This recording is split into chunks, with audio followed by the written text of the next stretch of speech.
pada review jurnal ini itu saya mengambil jurnalnya tentang kerusakan sepeda motor metik dengan metode hybrid.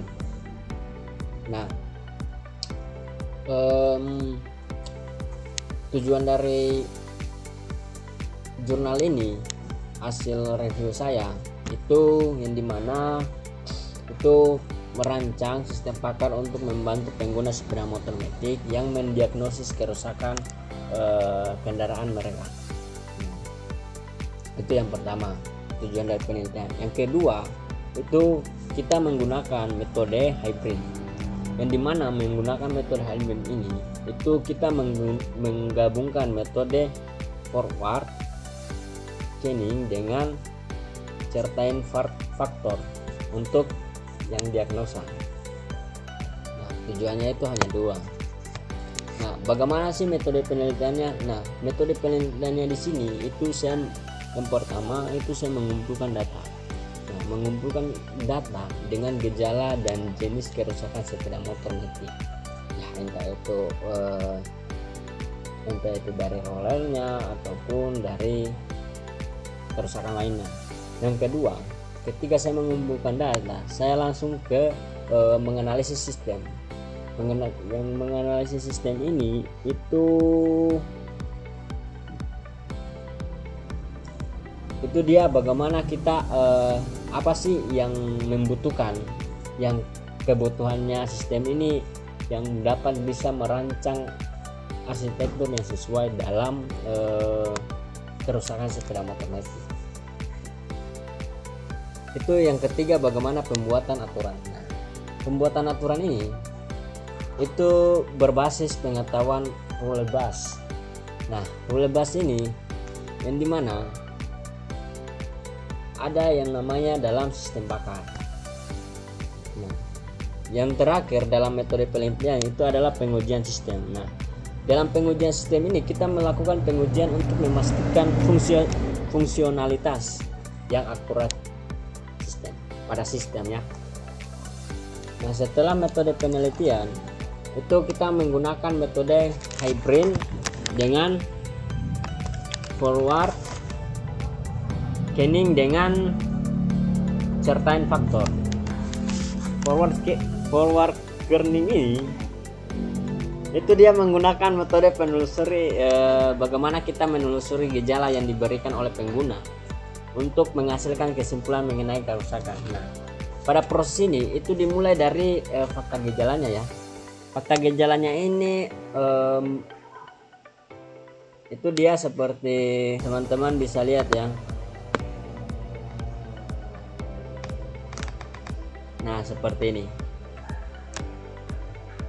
Yang kedua itu certain faktor. Nah, certain faktor ini itu menggunakan atau memberikan nilai keyakinan terhadap kemungkinan kerusakan. Dari kerusakan yang tadi kita bisa memungkinkan bahwa apa sih yang rusak dalam motor ini berdasarkan bobot yang diberikan oleh pakar dan penggunanya.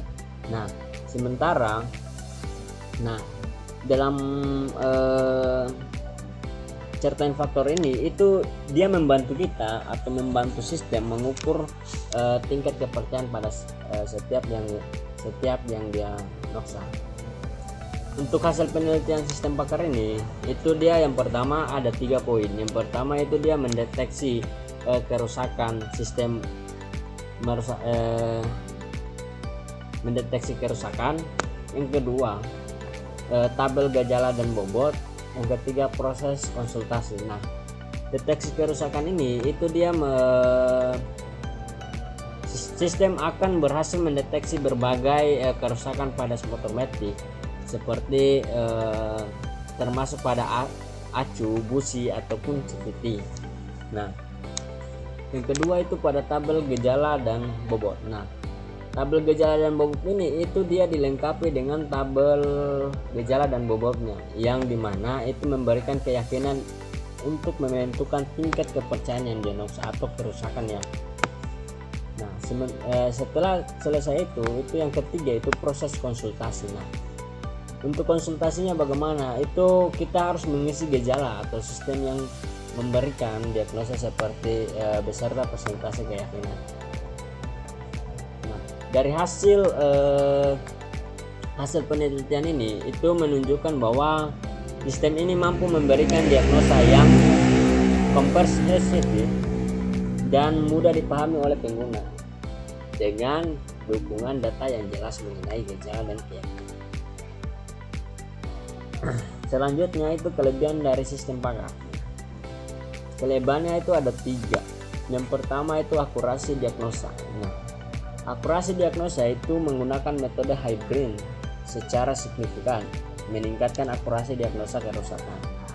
Yang kedua itu aksibilitas, yang dimana aksibilitas ini itu menggunakan sistem dapat diakses kapan saja oleh pengguna, mengurangi ketergantungan pada teknisi. Yang ketiga output fleksibel.